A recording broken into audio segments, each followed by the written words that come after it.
Bonjour, dans cette vidéo, tu vas pouvoir apprendre à calculer un produit scalaire à l'aide de la formule des normes. On sait en effet qu'il existe différentes techniques pour calculer un produit scalaire.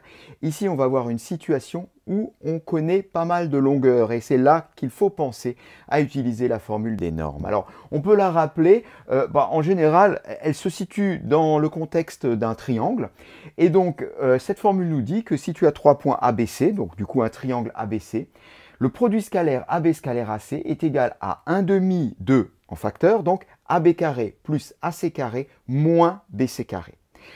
Ça tombe bien puisqu'on le voit ici, on a un triangle, alors il ne s'appelle pas ABC, il s'appelle CFG, et on connaît les longueurs de ce triangle. On nous demande de calculer le produit scalaire CG scalaire CF.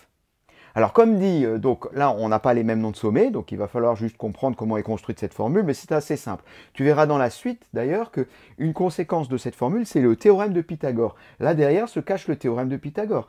AB au carré plus AC au carré moins BC au carré, eh bien ce sont les trois termes qu'on retrouve dans le théorème de Pythagore, sauf que le BC au carré il est de l'autre côté du signe égal, et donc c'est pas moins mais c'est plus. Donc on a vraiment quasiment le théorème de Pythagore ici. Mais bon, c'est un autre sujet.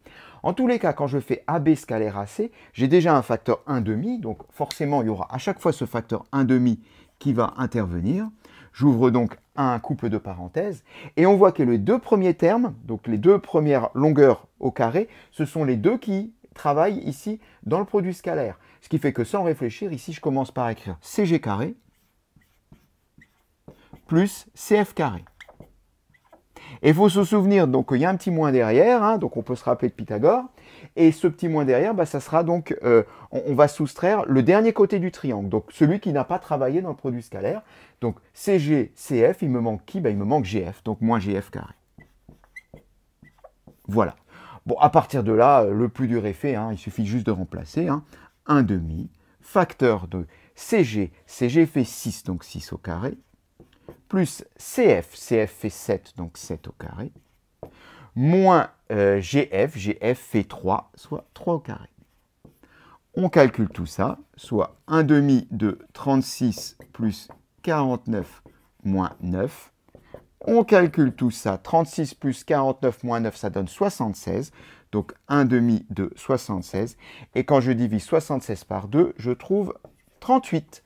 Eh bien, voilà, c'est déjà terminé. CG scalaire CF égale à 38. Je le répète, cette situation-là est très intéressante à essayer lorsqu'on a plein de longueurs. Donc, on parlera de normes, puisque en fait, les longueurs, la longueur AB, c'est la norme du vecteur AB. C'est pour ça qu'on appelle ça habituellement la formule des normes pour le produit scalaire. Cette séquence est terminée.